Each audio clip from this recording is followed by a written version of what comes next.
Welcome to Musings from Arledge. I have with me a special guest, Spencer Harris. I'm very excited about this. Spencer is the executive director of House of That's Victory. correct. House of Victory is USC's NIL Collective. If you care enough about USC football to watch this show, you've heard about NIL, you've heard about collectives. We're going to talk about all of that today. We're going to talk about House of Victory, how people can help, why they should care, what impact it has on USC athletics.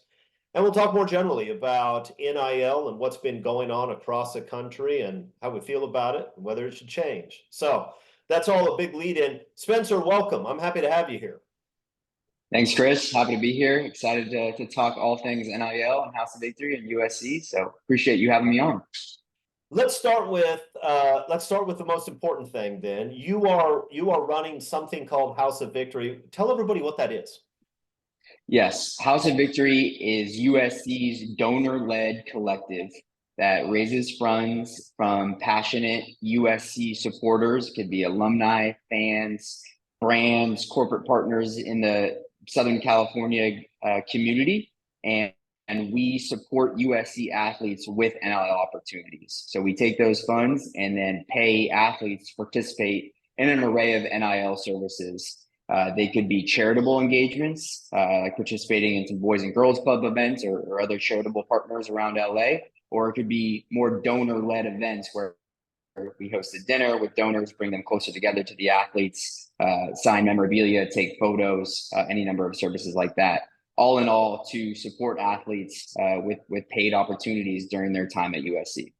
Excellent. All right, let's take a step back and make sure everybody understands what we mean when we talk about NIL. NIL obviously stands for name, image, and likeness. And I've litigated some right of publicity cases over the years.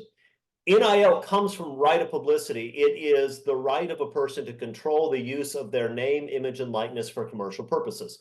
If somebody wants to use LeBron in a commercial, if they want to use his name, his image, his likeness, then they are licensing his publicity rights. And in licensing his publicity rights, if it's somebody who is well known or for whatever reason is compelling to people, then there's a real market for that. Obviously, there is with professional athletes, and so previously, college athletes playing under the NCAA's governance could not do NIL deals, and that changed when I can't remember if it was Ed O'Bannon or Charles O'Bannon. One of the O'Bannon brothers brought a lawsuit in federal court, said I should be able to claim my own name, image, and likeness. The NCAA, as is their let's say longstanding practice, was finding ways to capitalize on players' NIL, but not let the players have any piece of it. Court said no, and so that allowed players to do what they never could do before, which is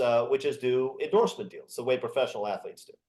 Now, I want to ask you about this, Spencer, because one of the things we're going to talk about is the difference between NIL money and the other kind of money that traditionally professional athletes make. And so I want to draw a little distinction, and we'll talk about it as we go on.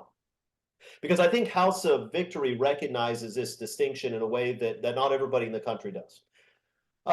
Okay, so everybody understands that if you have someone like Tom Brady, who is very famous and whose name, image, and likeness has real value, that Brady gets paid by the team to play in football games. But he may also get paid by third parties to do commercials, right? If you're Patrick Mahomes, State Farm pays you millions of dollars to be in commercials. That's separate apart from what the Chiefs pay. And so traditionally, there are two different ways that professional athletes may get compensated. One is they get paid by the team, paying for their participation on the field. And then second, paid by outside parties for NIL. I think to some extent, there may be some blurring of these two concepts when it comes to current college football, where the players obviously do not get paid to play, but some players, I think, are getting paid to play. So let's start here. Tell me about this distinction, if you agree that the distinction I've drawn exists, and if so, how House of Victory, and to the extent you can talk for them, how USC perceive this distinction. I absolutely think there is a distinction, right? There is commercial NIL value. Patrick Mahomes to State Farm, Tom Brady to you name it, Caleb Williams to Dr. Pepper. Those are commercial NIL value deals. At the end of the day, most athletes across college athletics do not have real commercial value. They do not bring a return on investment to Dr. Pepper partnering with them. And so I think when NIL was created, it was created for this commercial concept, but forever the NCAA fought the idea of athletes getting paid. They don't like that concept.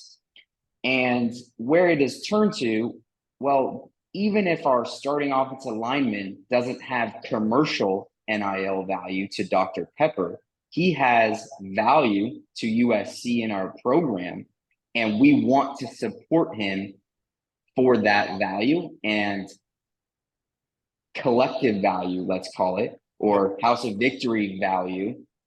There's something there that we want to support him. So we've had to create commercial value through House of Victory, through these NIL collectives, manufacture that value essentially, because that's the only way for a starting offensive lineman or a transfer or a freshman who doesn't have the value to Dr. Pepper that Caleb Williams does to earn any compensation and return any or receive any sort of benefit for what his contributions are to USC, for example, or the athletic program that he's a part of. Right. So that's what House of Victory does. Essentially, we are creating commercial value for all the athletes across USC that don't necessarily have it. And now we're going to also support the athletes that do have it, but we want to make it as equitable to all the athletes that we can and want to support.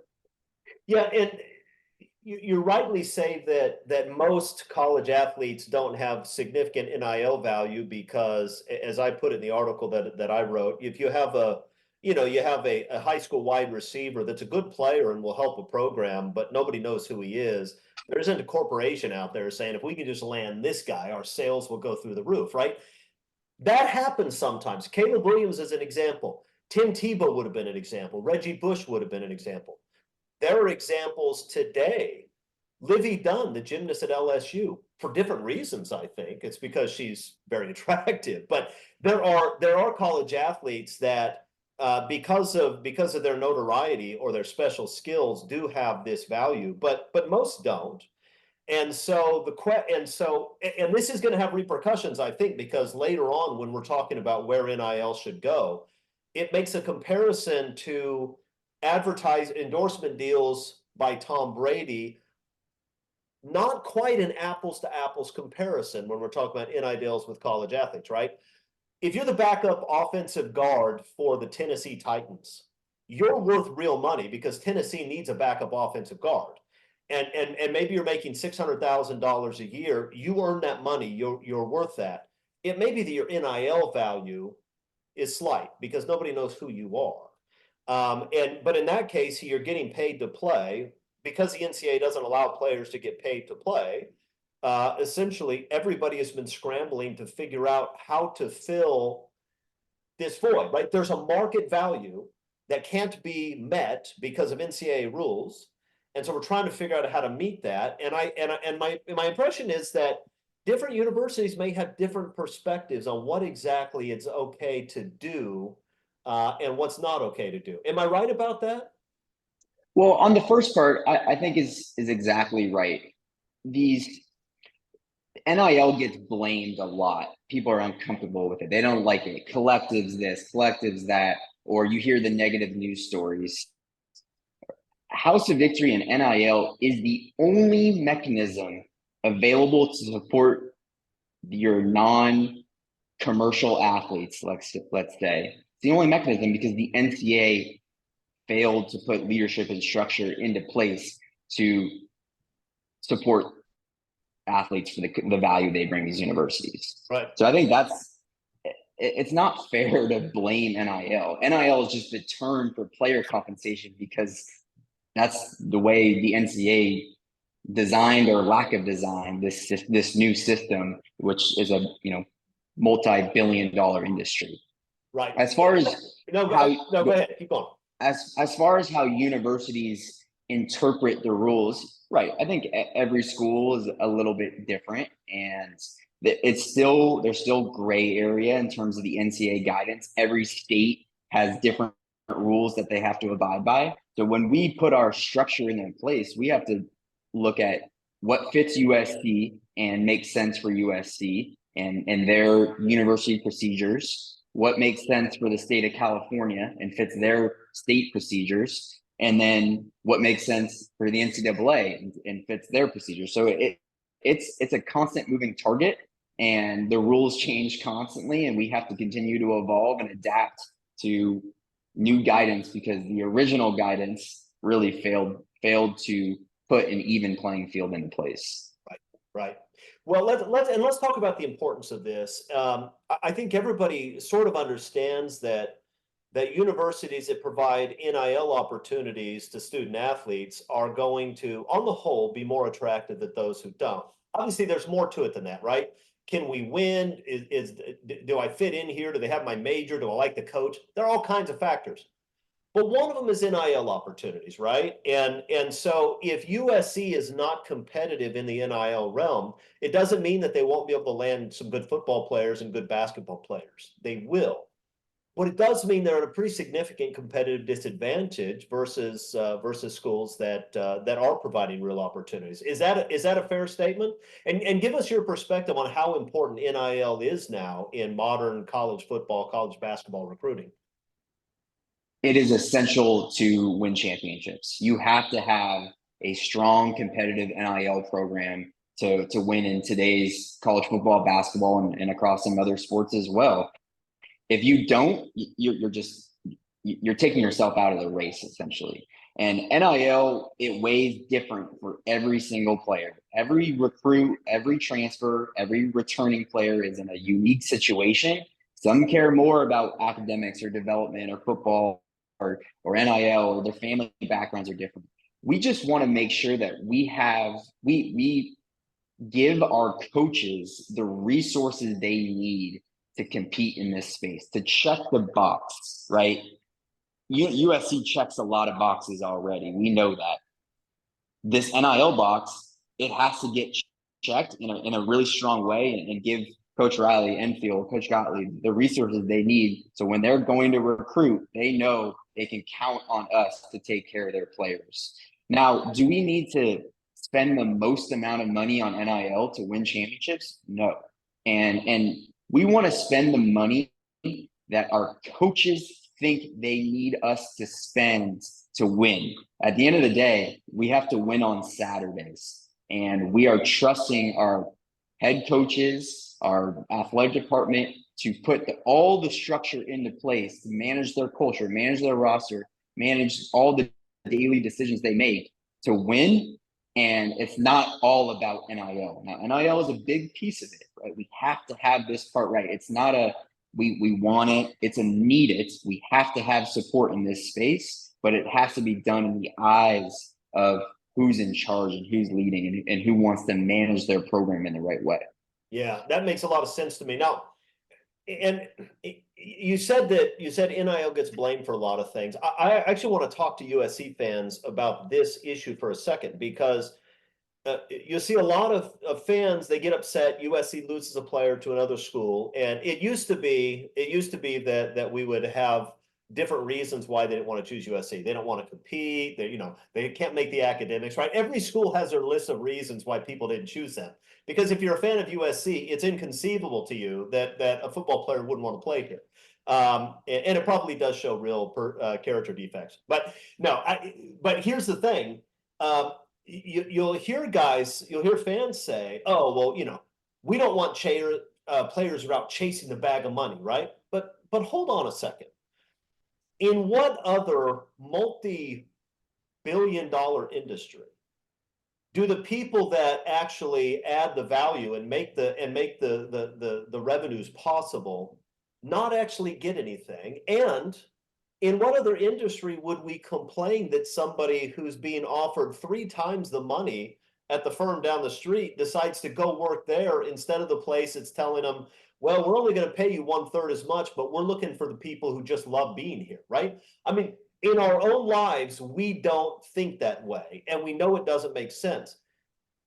That's not the right way for fans to think about this, is it? I mean, it isn't. You're talking about guys who add real value. They help generate revenues. I say guys, but it's female athletes as well. They generate revenues. It's not ridiculous for them to say, well, if somebody else is going to help me make money that my family needs and you're not, then I guess I'm going to need to choose that. That's not crazy, is it? I don't think so at all. This is real money and real decisions to make that affects their families, their future generations, right? And I think Lincoln has said it multiple times. He wants guys that want to be here because it's USC and they want to develop and be a part of this program and the history and this, story tradition and go win championships and go on in the NFL. I would still say we want guys that want to chase a bag, right? That's not the most important thing to them, right? Chasing a bag is okay. Everyone wants to chase a bag, right? You do it in your I'm not own working path. for free. Most of the people Yeah, listening are not working for free. exactly. So let's put it in their in ourselves and the athlete's shoes and what's on the table and what they're getting offered. And we want guys that want to come here to win and be developed and get paid, right? If a freshman comes in here and we're paying him a good amount and he goes and balls out on the field because he wants to get paid more, let's go. Yeah, we want to support that, right? But we don't want to pay guys because the only thing they want is to get paid, right? That's just never going to work out, right? It's at the end of the day, like being a college student athlete is already hard. They already got a lot on their plate. There's a lot of pressure. You have to find the right fit for your program and what this place is all about to go, lift the trophy at the end of the day. That's why we're all doing this. Yeah, and that makes sense. Look, I wouldn't want a lawyer at my firm who's here only because they want to get paid and they don't want to actually put in the time and effort that our clients need, right? I wouldn't want that. At the same time, I don't expect that somebody comes here and I tell them, look, we're only going to pay you 10% of what you can get down the street at an equivalent firm, but we still think you should come over here. That doesn't make any sense. By the way, you mentioned a couple of times returning players and guys balling out because they want to get more money. Fans should understand we're not just talking about high school kids or even transfer guys from other schools who are in the portal. You're talking about trying to hold on to your athletes because if they're good, there are other places that are going to want to pay them, right? So it's about the guys that you already have here that the fans have already watched, have already been cheering for, have already fallen in love with. It's those guys too, right? Absolutely. I mean, that should be a huge chunk of it, right? It's taking care of the guys that have already poured their blood, sweat, and tears into USC and are considering coming back for a year, whether that's going to the transfer portal because they're getting phone calls, right? Their agents or people around them are getting calls about them from other schools or you name it, or considering going to the NFL or coming back. Well, if I come back, what are my opportunities here, right? They're asking those questions, and we can't use that as an inducement to come back, but we can give them an idea of, hey, you're going to get paid if you're a part of this roster next year because you've earned it, and that's why we exist, and that's the mechanism to compensate you. And I think that's a really good thing and great for culture that if you stay here and stay the course and develop and do things right, your opportunities are going to go up. And I just saw in the NFL 4 years ago, 2019, there was 140 guys, juniors, that declared early. This year, there was 34. Wow. That's a great thing for college football. That's a great thing for these players. That means they all are getting paid. That is an NFL NIL benefit. Yep. And they're making, usually that's a right decision to come back to school for another year. Because previously to NIL, I mean, I could name individuals left and right that jumped early and they're not playing anymore. No, that's right. And I'm not going to name any names, but look, if you're Caleb Williams, then going to the NFL after your junior year makes a whole lot of sense, right? But I've seen it, and you've seen it over the years, where guys who are maybe they can make a roster as a free agent. Maybe they can get picked up in the 7th round. But coming back to school where they can improve, get some better film, and maybe raise their draft prospects would be a much better idea. Except these guys say, my family needs some money. I need to help. So one of the things that House of Victory is doing here, right, is making it so that these guys who really would like to come back to school, get their degree, improve their draft status, actually have a chance to do that. Whereas in years past, some of those guys would leave, not because it was the best business decision, but because the only personal decision they can make, right? Absolutely. And think about this, like there's players at USC, and I'm just speaking generally, where their compensation from House of Victory might be the most amount of money they make for the rest of their lives per year, right? That's probable, right? So that's significant value, and that's across any NIL collective across the country. Like they have value, they're getting paid. It makes sense for them to stay in school as long as they can, you know, for the right player, right? Yeah. We have athletes on our team that have a lot of value to our roster, to SC, to us. They might not be big time NFL players, but for college football players, they're really valuable to us. And guys who are future big time NFL players, and I'm not going to talk about the money individual players make, but let me throw out a name.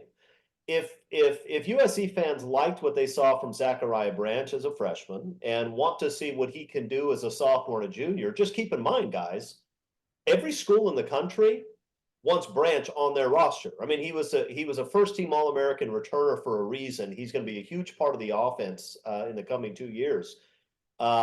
NIL matters, and if what you want to say is, well, we don't care about guys who are chasing bags, well, that's fine.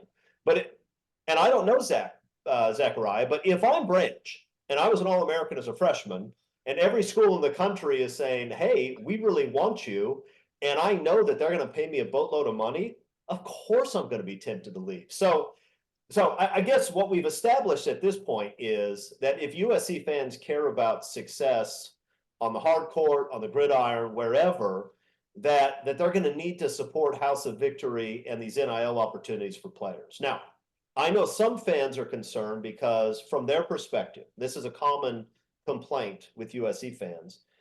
The view is that USC got sort of a slow start on NIL and is a little bit behind the curve, that Oregon and Texas A&M and Miami and these other programs raised vast sums of money and are beating us on the NIL playing field.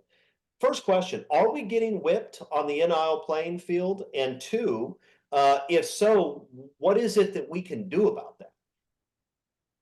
Yeah, I think there's always going to be programs, and you named a few, that might have more resources than us in this space, or are going to use more resources than us in this space. I know there's obviously, you know, SC is a wealthy institution and has wealthy alumni. Oregon, for example, I mean, they don't have to go across their donor base and fan base. Yeah. They have an individual that is spending a large amount of funds where his business and his passion are aligned, and it's really good for that school to be competitive in this space, and money isn't as important to him.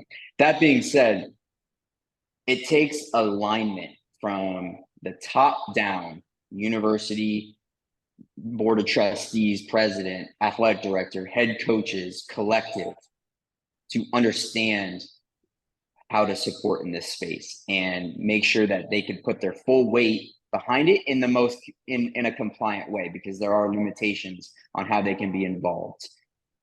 We now have that, right? And I can't say that we had that before, but working alongside Jen Cohen in her 4 months here has been amazing for NIL at USC. Now we still have a ways to go, and we're working towards being as competitive as we need to be, right? That's what I spoke on earlier. It's as competitive as our coaches think we need to be. And that's the goal, and that's what we're working towards.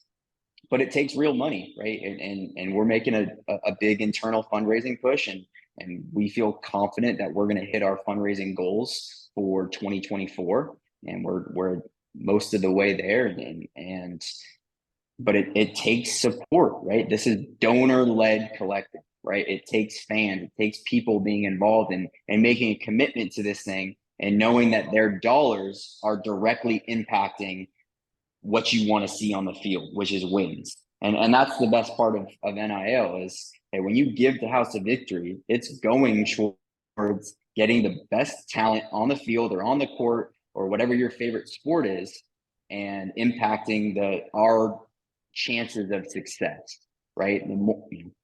The more that we can support our coaches in this space and make sure they have the resources, the more they're going to be the greater chance they're going to be the last team standing. Spencer, what do you say to donors or maybe former donors and alums who say, look, I've loved USC for decades, and over the last 10, 15 years, they've moved my seats at the Coliseum, so I no longer get to sit with the people I sit with. They canceled the alumni club where we all got together and we used to hear Pete Carroll speak, and then somebody from USC came on high without telling us, just cancel the alumni club. That goes away. For years, we were saddled with a coaching staff that could not cut it, and it was obvious the entire world they could not cut it. But we had multiple athletic directors tell us, we don't care what you think, we're going to stick with it. I'm kind of tired of the way we've been treated by USC. And when USC affiliated groups come and ask for money from me, I'm a little irritated that they're coming to ask after the way I've been treated. There are a lot of USC people that feel that way. I suspect you've talked to some of them. What's your message to those people? We encounter that all the time, as you mentioned, and those are difficult conversations. I wasn't there, and I try my best to understand. USC and our this current administration, this current coaching staff, this current group behind House of Victory, you're going to punish what tomorrow looks like because of past issues, and I can't change how anyone feels about that, right? That what's history is done, and some of those potential issues are what happens.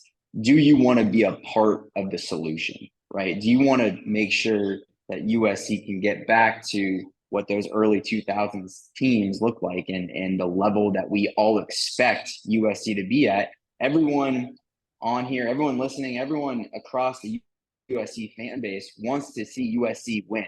So do we want to kind of complain about what may have happened to us personally, which I can't take away, and I don't mean to say that negatively, or do we want to be a part of an administration, athletic department, athletic director, head coach that is all in on trying to fix this and get us to a point where we can be successful, but we need your help, right? We want people that understand that and want to be a part of the solution. We're not going to change everybody, and we're not going to get everybody involved, but we want people that really care and want to be a part of this and want to help us because we need it. It happens across the country. We need everyone's help, and whether that's big or small. So tell us, what exactly is it that House of Victory wants from us? I mean, most of us aren't Phil Knight or T. Boone Pickens or guys like this. What do you want from us, and why? And does it really make a difference if we give $50 or whatever it is? I mean, are we actually going to see different results on the field from that? I absolutely think you can. Yeah, when we have more resources to arm these coaches, yeah, they have a greater chance of landing the recruits everybody wants, acquiring and retaining the talent that we need to go win. So yeah, it definitely makes a difference. $50. I mean, think about if 1,000 people gave $50, right? I mean, that goes a long way. And so everyone's at a different level. No, there's not a lot of Phil Knights out there, and that's totally okay. We have different ways to support. You can, contribute directly to the House of Victory through our website. There's different membership levels, which can get you to different benefits, events, access that we can provide. And then we also have a foundation where you can donate to and receive a tax deduction. And those funds specifically will be used for athletes to participate in the charitable events around the community. So it's I think is a win-win for everybody. So there's different ways that you can contribute, or I think one of the challenges that we faced here in this NIL space is, and you mentioned it, is NIL. It took SC to figure out NIL, over these last couple of years, right? There was some issues, right? Some concerns with past structures, entities, leadership, right? There was some negative noise out there. I think what we need from USC fans is to get behind it and be positive and spread a positive message. Even if you can't contribute, okay, is there someone that that can help get behind this, right? And continue that positive messaging around SC is going to step up in this space, because that's what we're doing, right? And that helps everything. That helps recruiting, right? When there's all this negativity surrounded around it, that doesn't help anything. Hey, let me ask. I'm going to make a request of you on behalf of the USC fan base, because and you've probably heard this from many people, but I've heard it from a lot of people, and so I'm going to pass it along. USC rightly is asking us to support the program that we love and these athletes that we cheer for. That makes sense. And if we don't do that, we're not going to succeed. Here's what I would ask you to do. I would ask you to talk to the Jen Cohens of the world and other people at USC and tell them your fan base feels disrespected. Bring back the alumni clubs. Make it easier for us to tailgate. Quit making things so difficult on us, and we're going to be more excited about giving you money. I know you can't change any of that yourself. I'm just on behalf of the thousands of people who are going to watch this and want me to say it. I'm telling you, tell the people you interact with, stop treating the fans poorly. And most of the people who are there aren't the ones who did it, but it happened.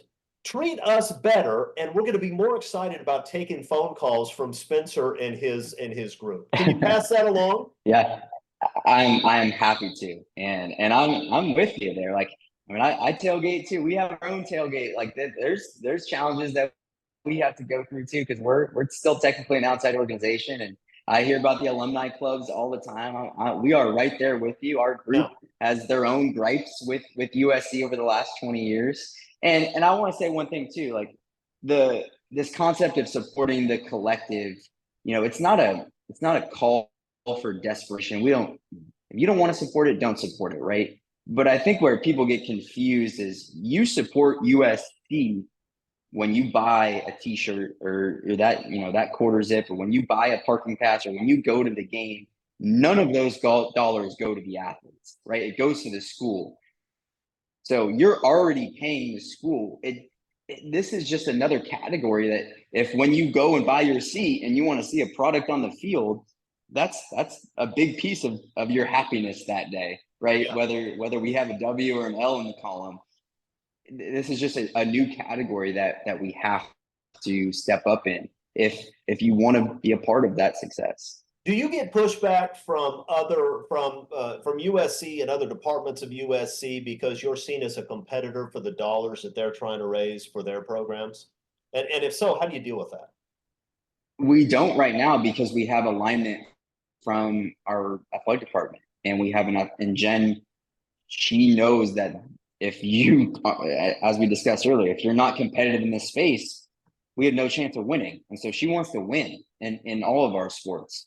And she's a competitor at heart through and through. And so she's putting the processes into place and executing on some steps to make sure that we're supported and they can take, I guess, the hit in other categories. I saw a report, I think it was this week, these Power 4 schools, we'll say Power 4 now, a big percentage of them, I don't remember the exact numbers, their athletic department donations are going up over the last couple of years, despite collectives raising money as well. If we win, high tides raise all boats, right? Yeah. And it takes NIL to win. We'll take the, I guess, mini sacrifice now. More dollars will come into the university when USC is on top. Washington State and Oregon State are staring at you with dagger eyes now that you said the Power Four. Sorry. Yeah. So listen, another thing that I've heard people ask about is what are we doing about education? Are we, I mean, you're going to have guys who are making money, they've never made money before. Um, are you helping give them education on what to do with it, how to deal with their tax obligations, all this stuff? What is House of Victory doing to make sure that these guys aren't getting money and then getting in trouble 12 months, 24 months from now? Absolutely. Well, first, a lot of the education comes from USC itself, right? They can't pay the athletes, but they can put some educational processes into place, and they rely on some Altius. That's a lot of what they do. I know people have seen that name is some educational programming, but we are starting to put our own into place as well. So we utilize Baker Tilly for our own personal accounting, and they manage all of our business management services and make sure every dollar is accounted for. And then we also provide our athletes a resource to meet with them, give them some tax guidance. Hey, if you're making X, you need to put Y away, those type of things, or how to set up, an LLC or anything like that.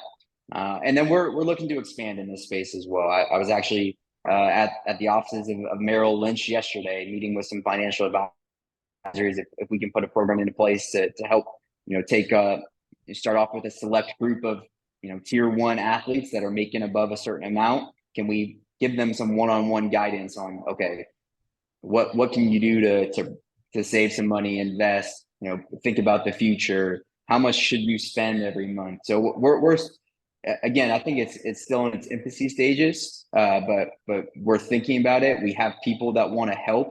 Most importantly, right? There's only so much that we can do as we need donor and not necessarily donor, alumni help, which is how House of Victory really got started, right? It's all run by alumni, and our executive board is full of alumni, and so people have helped in different categories that way.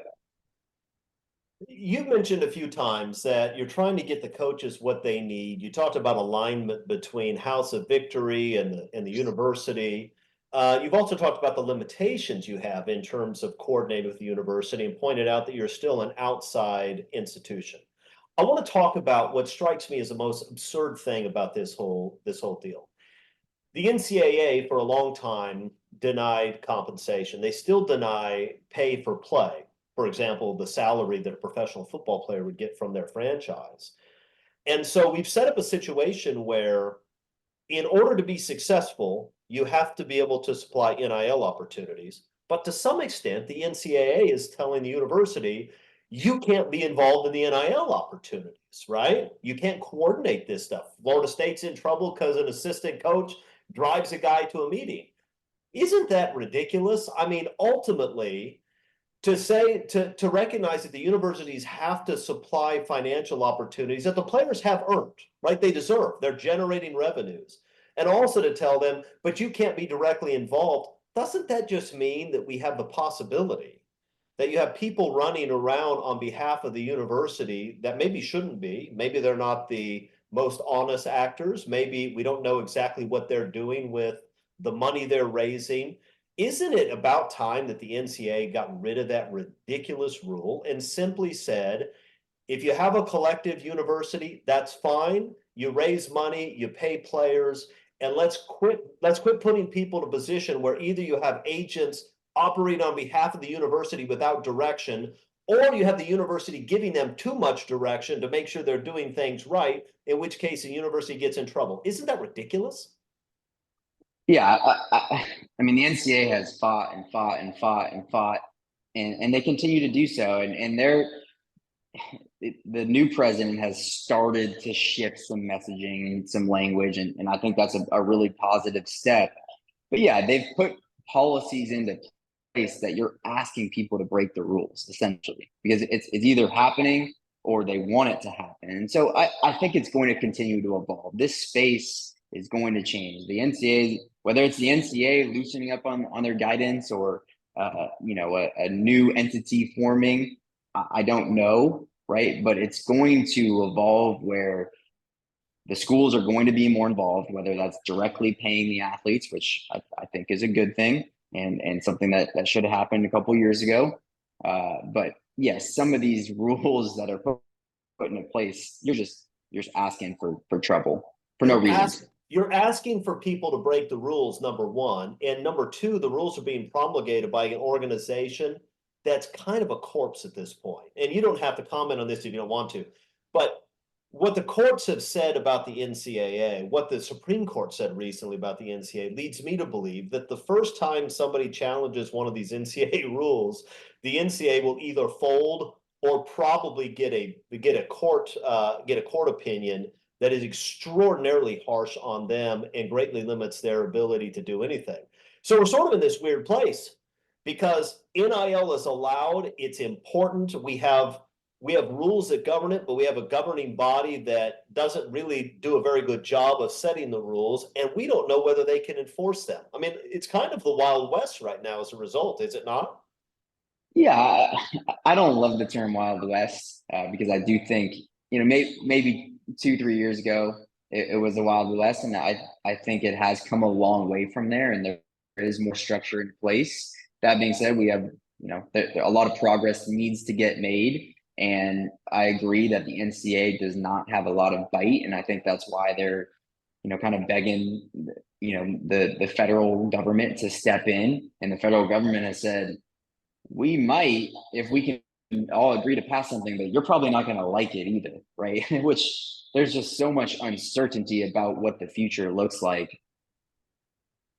NIL is a positive though, right? This is all positive steps towards a model that does make more sense. The structure, there's definitely some issues, but our athletes are getting compensated for the value that they deserve.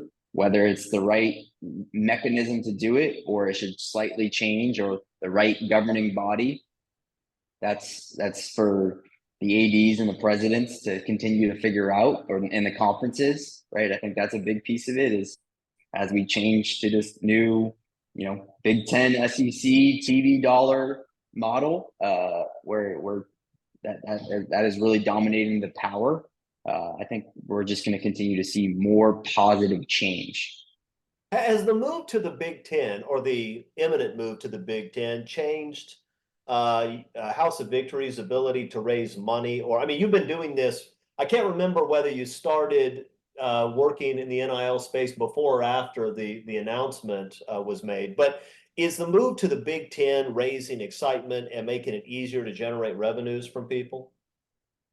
I think there's people out there that are like, oh shit, we're going to the Big Ten. Like we have to get ready for this, and we have to get ready for it now. I mean, that's the messaging coming from our athletic department and Coach Riley, and it's a different beast. That schedule next year is no joke. We have to have the roster to be able to compete for it, and it takes NIL dollars to do it. So I think everyone in our group is aware of that.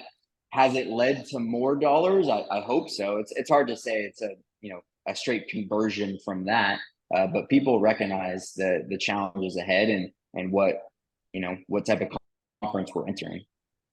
So I had written an article for WeAreSC.com this past week on NIL. I sent it to you because I wanted you to see it before we did this interview, but two, also so you could tell me if I'm wrong. And I think you might think I'm wrong about some things. There are two things that I propose, and I just want to get your thoughts on this, not because it impacts whether people should give money to House of Victory. It doesn't, just because you're an expert in the NIL space. It's what you do professionally now. And so I sort of want to get your thoughts. It seems to me that if we have people out there raising money and signing agreements with players because they're trying to lure players to particular universities, that it might mean that not only should the universities be in a position where they're allowed to coordinate with those people, but that contracts are entered into on behalf of the university. And if you go to a football player and tell them, I'm going to give you $1 million, I want you to go to the University of Arizona and play quarterback, that's being done on behalf of the university, that the universities themselves should have to stand behind those agreements, right? I mean, if otherwise, think of the unfairness of it. Somebody out there is going to a high school kid, telling them, we're going to give you X dollars. We want you to go play at Wisconsin. You sign with Wisconsin. maybe not exclusively for that reason, but that's a part of it. And then it turns out that the money doesn't appear, or the contract was worded in an ambiguous way so that they can try to wiggle out of it, right? The sorts of things that happen in business all over the place outside of college football. Seems to me fair under those circumstances that the player should be able to say, this is the promise made to me, so I go play for your school. This guy's disappeared. Maybe he ran to Honduras and I can't get a hold of him. You need to pay me, university. Isn't that fair? In this current structure, it's not designed that way. Whether that's right or wrong, that's a different argument. In this current structure, we aren't signing contracts with anyone that's not already at USC. So they're already at USC. They're enrolled. It's not about, hey, here's a contract to go to USC. It's, hey, you're a returning player or a new player at USC, and we want to support you because you're at USC, right? Because that's what we do. That's why we exist. So in those matters, and I'm not the legal expert that you are, USC is not directly involved or liable for what House of Victory is choosing to do because we're passionate about helping USC. If we didn't exist, USC couldn't go ahead and pay athletes for their compensation. They wouldn't have an organization that could do that. So in that sense, I wouldn't say that they should be responsible for compensating the athletes. Now, again, in 2 years, are they going to be the ones writing the contracts or directly involved with the contracts? Maybe not 2 or 3 years, probably. Yeah. You also said something interesting. You said that House of Victory is working with people who are already enrolled at USC or signed a letter of intent with USC. When do you guys enrolled? Okay, enrolled. Now, there are rumors that at some universities, players might be offered money before they sign, maybe as an inducement to sign, without naming names, unless you want to. That'd be fun. One, do you think that's taking place based on the information you have? And two, is that a problem that USC is not engaged in that and other universities are? Doesn't that put us at a disadvantage? I can't speak for what other schools are doing, and we're allowed. SC is allowed to have conversations about NIL in their recruiting process. They can't use it as an inducement to get a player there, but they can give athletes an idea of what House of Victory is doing to compensate their players, and if the player comes here, what they could potentially make through NIL, right? And so I think our model is very similar to what other programs are doing across the country. House of Victory is a part of a collective association where I'm in constant communication with my counterparts across the country. I don't think there's a lot of schools that are putting a contract in front of a high school athlete and saying, sign this, here's a $20,000 bag of cash, have fun at school Y.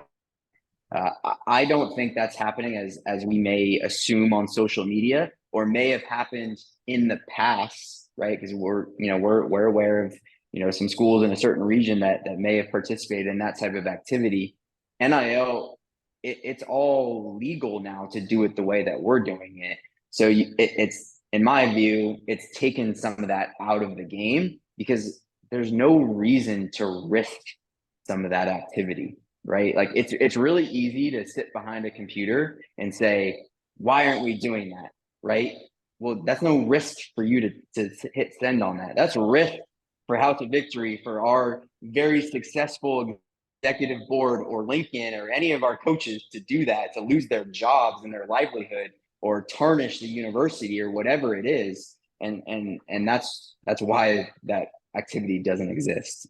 Now that makes sense to me, and I'll tell you why people behind their keyboards anonymously say that sort of thing. Or I guess in my case, it's never anonymous. I put my name on it, but I think it's because there's a perception that sort of thing is happening and it's ubiquitous. Maybe not at USC and a handful of other schools, but that at many universities, people are being essentially offered, we'll give you this bag of cash for you to sign up with us. And it's interesting for me to hear you say that you actually don't think that's happening very much. Is that your impression? You don't think that's happening? I'm sure it happens. I'm not going to be blind to that. I don't think it's as happening as frequently as we may assume when we lose a recruit, right? I think people feel that way because they want to win, right? They don't want to lose any recruit, any game. And I am right there with you, right? And so okay, well, if we didn't get this guy, it must have been because he dropped a bag, he took the bag. It might be the case. I think there's a lot of factors, and I could be one of them. Fit, coaching staff, relationship, whatever it is, could be other factors as well. At the end of the day, we feel like we can win the way that we're operating, and we should win and need to build it and need to commit the resources that our coaches need. And there's plenty of other programs that are doing it in that same fashion. Yeah. So if you're right, and I think you are, that at some point in the next few years, there will players will, and you didn't say this, you said that in the next few years, you think there's a chance universities will be signing the contract. I think at some point the players are going to be made employees and there are going to be collective bargaining agreements and all this stuff's going to be hashed out. Now, when that happens, the Big Ten will have 18 universities, 16 of which are public. That means that these contracts with the public universities are going to be subject to Freedom of Information Act requests. They're essentially going to be made public, and you're not going to have hidden NIL deals. You do currently, and I think this is an area you disagreed with me, and I want you to speak to why that is, because I suspect you know more than I do about it. My view is that where you have this situation where the rules are a little bit unclear, maybe whether they'll be enforced is a little bit unclear. Who's acting on behalf of the university is a little bit unclear, not in House of Victory's case, but I think in some cases that what we really need is transparency. We need to know what people are proposing to these kids, what contracts they're signing, because only by shining a spotlight on this can we actually, one, know what's going on, and two, protect the athletes. And protecting the athletes in this case means that they give up some amount of privacy.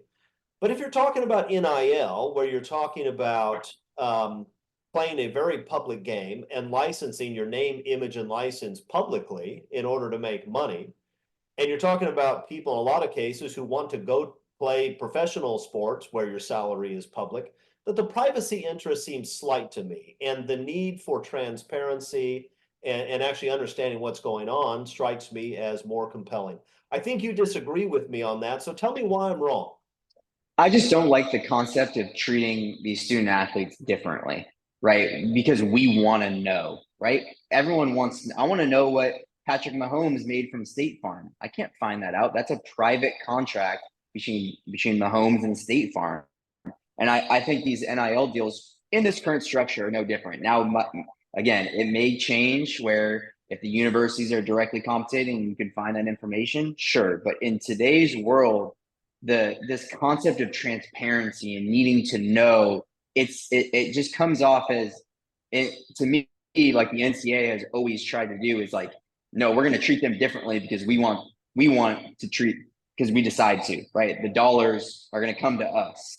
And so I don't like that concept of getting in their business. Every agreement that we sign with our athletes is between us and the athletes. And I would be okay with, if it all gets reported, the names are scraped, and we have an average of what, your top 10 quarterbacks make, or power 4 quarterbacks, or, whatever it is. And we get some information that way, some generalized information, just to have some ballparks. But frankly, other than that, I don't see the need for it, other than like, oh, it would be fun to know, right? I like seeing what the NFL contracts are on Spot Track, right? Like, but to me, it's not a need. Well, of course, you can see what the NFL contracts are, not the endorsement deals, but the pay for play. But that's why the comparison between Mahomes and what's going on in college isn't necessarily apples to apples, because Mahomes' pay for play money, we do know exactly what it is. It's his endorsement deals we don't. And that line is blurred a little bit in college football. That being said, I get what you're saying, and that's a reasonable approach. And my general, my general proclivity outside of the NCAA, where I don't trust that the rules are enforced properly or necessarily followed, my general proclivity sort of falls aside. But I get the privacy needs. Okay, listen. Before we go, is there anything else that you want to tell USC fans that we haven't talked about yet? I don't think so. I mean, I think we covered the whole gambit and appreciate the time. I think at the end of the day, we're excited.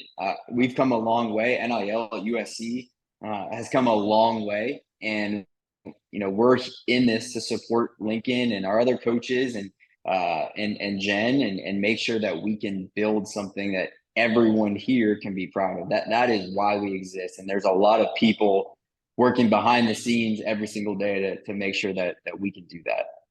Perfect. Well, listen, I appreciate your time, and I'm excited about the work you guys are doing, and excited about the trajectory of USC football, because it hasn't been, over the last 14 years, it hasn't always been easy to be a USC fan. But I think that with Lincoln Riley here, with the defensive staff he's hired, I think we have some reasons for optimism. So should be fun over the next few years.